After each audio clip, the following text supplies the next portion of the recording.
नमस्कार दोस्तों, स्वागत है आपका मेरे चैनल अक्षर साइंस में। आज हम कक्षा 9 के गणित अध्याय 1 का अध्ययन करेंगे, जिसका नाम है संख्या पद्धति। जैसा कि हमने पिछली कक्षाओं में अध्ययन किया था पूर्ण संख्या, परिमेय संख्या, वही चीज़ें इसमें भी है सरल सी, जैसा कि हम इसमें फिर से अध्ययन करेंगे। जैसे कि आपको याद होगा कि संग्रह को प्रतीक से, जैसा कि आपको याद है कि जो प्राकृत संख्याएं होती है इन्हें हम इंग्लिश में नेचुरल नंबर्स कहते हैं, और नेचुरल नंबर्स का फर्स्ट लेटर होता है एन। इसलिए जो प्राकृत संख्याएं हैं उन्हें हम लेटर एन से प्रकट करते हैं। फिर आती हैं पूर्ण संख्याएं। पूर्ण संख्याओं का इंग्लिश में हम होल नंबर्स कहते हैं। तो होल नंबर्स का फर्स्ट लेटर है डब्ल्यू, तो इसे भी गाइज डब्ल्यू से प्रकट किया जाता है। फिर आगे है दोस्तों पूर्णांक। तो पूर्णांकों को हम इंटेगर्स कहते हैं, पर इंटेगर्स को हम जेड से प्रकट करते हैं। इसे हम आई से प्रकट नहीं करेंगे। जैसा कि आपको इस गोले में समझाया गया है, इस सर्कल में, कि जो जेड शब्द है, जेड जर्मन शब्द है जो कि जाहलेन से लिया गया है, और जाहलेन का अर्थ होता है गिनना। जाहल जिसका अर्थ है संख्या, यानी कि जाहल यानी संख्या और जाहलेन मतलब गिनना, यानी संख्याओं को गिनना। तो इसको पूर्णांक संख्याओं का जो प्रतीक होता है वह जेड कहलाएगा, क्योंकि जाहलेन शब्द के पहले अंक से, पहले लेटर से लिया गया है। फिर आती है दोस्तों परिमेय संख्याएं। परिमेय संख्याएं, परिमेय संख्याओं को रैशनल नंबर कहते हैं, इसलिए इसे आर से प्रकट किया जाता है। जैसे कि इसमें दे रखा है, संख्या आर को परिमेय संख्या कहा जाता है, पर ये जब कहा जाता है आर, जब इसे हम p बटा क्यू के रूप में लिखें। अगर हम जैसे कि हम लिखते हैं 1/2, तो ये हमारा रेशनल नंबर कहलाएगा। पर अगर हम लिखेंगे 1, तो ये रेशनल नंबर नहीं कहलाएगा। इसे हम क्यू से प्रकट करेंगे।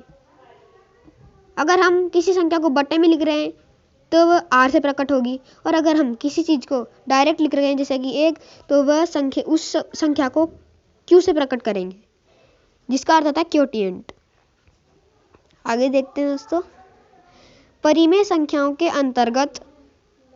परिमेय संख्याओं के अंतर्गत पूर्णांक, प्राकृत संख्याएं और पूर्ण संख्याएं आती है। जिसे कि परिमेय संख्याओं को हम क्यू से प्रकट करते हैं, उसके अंतर्गत आती है प्राकृत संख्या। प्राकृत संख्या को हम एन से प्रकट करते हैं। उसके अंदर आती है फिर पूर्ण संख्या। पूर्ण संख्या को हम डब्ल्यू से प्रकट करते हैं। फिर आती है पूर्णांक। पूर्णांक को हम जेड से प्रकट करते हैं। आगे देखते हैं दोस्तों, जैसा कि कुछ उदाहरण दिए हुए हैं।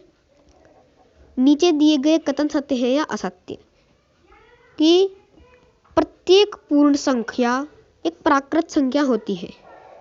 तो ये दोस्तों गलत है। जो प्रत्येक पूर्ण संख्या होती है वो प्राकृत संख्या नहीं होती।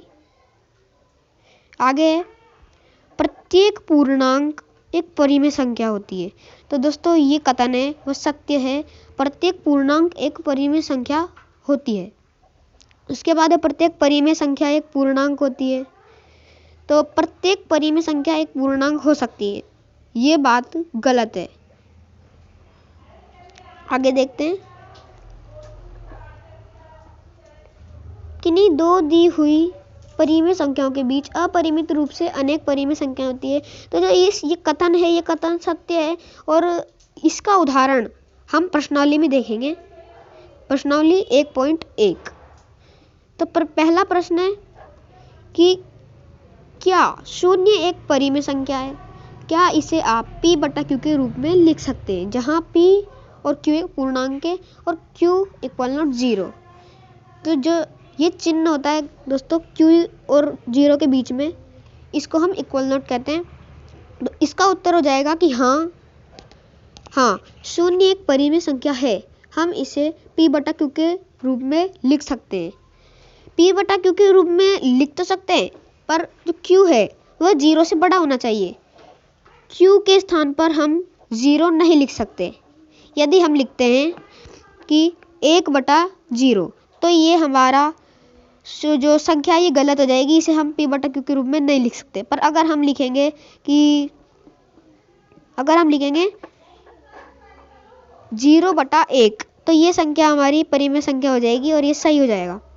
उसके बाद देखेंगे 3 और 4 के बीच में 6 परिमेय संख्याएं ज्ञात कीजिए। तो हमें इसके बीच में 6 परिमेय संख्याएं ज्ञात करनी है। 6 परिमेय संख्या इस तरीके से ज्ञात करते हैं।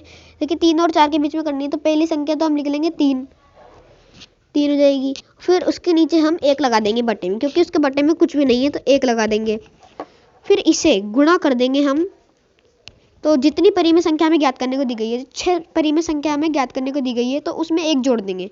जितनी ज्ञात करनी है उसमें 1 जोड़ देंगे तो 7 आएगा, और दोनों साइड में 7 से गुणा कर देंगे, तो इसमें उत्तर आएगा 21/7। तो ये हमारा पहला उत्तर है 21/7। अब देखिए दूसरी संख्या हमें दी गई है 4। अब 4 का भी इसी तरीके करेंगे। यह की है 4/1 गुणा 7/7। तो जब इसका हमने गुणा किया तो हमें 28/7 प्राप्त हुआ। अब देखिए 21/7 और 28/7 के बीच में से 28 में, तो इनके बीच में हमें ये संख्याएं प्राप्त हुई। पहली संख्या है 28/7, दूसरी संख्या है 23/7, तीसरी 24/7, पांचवी 25/7 और छठी ये है, और फिर 27। ये हमें 6 संख्याएं प्राप्त हुई, तो ये इसका उत्तर हो जाएगा। फिर अगला प्रश्न में दिया हुआ है कि 3/5 और 4/5 के बीच में 5 परिमेय संख्या ज्ञात कीजिए। तो वही हमें करना है, जितनी ज्ञात करनी है, जैसे कि हमें 5 ज्ञात करनी है तो उसमें हम 1 जोड़ देंगे तो हमारा उत्तर आएगा 1। तो हम 6 से 3/5 को पहले हमने 6 से गुणा किया तो उत्तर आया 18/30। फिर हमने 4/5 को 6 से गुणा किया तो हमारा उत्तर आया 24/30। अब देखेंगे 18 और 24 के बीच में, तो इनके बीच में संख्याएं आती है। पहली संख्या है 19/30। पहली संख्या हमारी हो जाएगी 19/30। दूसरी संख्या हो जाएगी हमारी 20/30। तीसरी हो जाएगी 21/30, चौथी 22/30 और पांचवी 23/30। तो ये हमारी 5 संख्याएं हो जाएगी। फिर हमारे पास है कुछ सत्य और असत्य, कि नीचे दिए गए कथन सत्य है या असत्य, कारण के साथ अपने उत्तर दीजिए। तो पहला कथन है प्रत्येक प्राकृत संख्या एक पूर्ण संख्या होती है। तो ये कथन सत्य है, क्योंकि पूर्ण संख्याओं के संग्रह में सभी प्राकृत संख्याएं हैं। यानी कि जो पूर्ण संख्याओं का संग्रह होता है उसमें सभी प्राकृत संख्याएं होती है। अगला कथन हम देखेंगे। अगला कथन है प्रत्येक पूर्णांक एक पूर्ण संख्या होती है। तो ये कथन हमारा असत्य हो जाएगा, क्योंकि उदाहरण के लिए हम लेते हैं -2, तो ये पूर्ण संख्या नहीं है, परंतु ये पूर्णांक है। तो प्रत्येक पूर्णांक पूर्ण संख्या नहीं हो सकता। अगला कथन देखते हैं। अगला कथन है प्रत्येक परिमेय संख्या एक पूर्ण संख्या होती है। तो परिमेय संख्या एक पूर्ण संख्या होती है, ये कथन भी हमारा असत्य है, क्योंकि पूर्ण संख्या को बटे में नहीं लिखा जा सकता। जैसे कि आपने देखा प्रत्येक परिमेय संख्या एक पूर्ण संख्या होती है, तो जो परिमेय संख्या होती है उसे तो हम बटे में लिखते हैं, पर पूर्ण संख्या को बटे में नहीं लिख सकते। इस तरीके से हमने इस प्रश्नावली को पूरी को हल किया। दोस्तों आपको वीडियो, उम्मीद है कि आपको वीडियो अच्छी लगी होगी। तो वीडियो अच्छी लगी तो उसे लाइक कर देना, चैनल को सब्सक्राइब कर देना, और कोई भी क्वेरी हो तो कमेंट कीजिए। Thank you.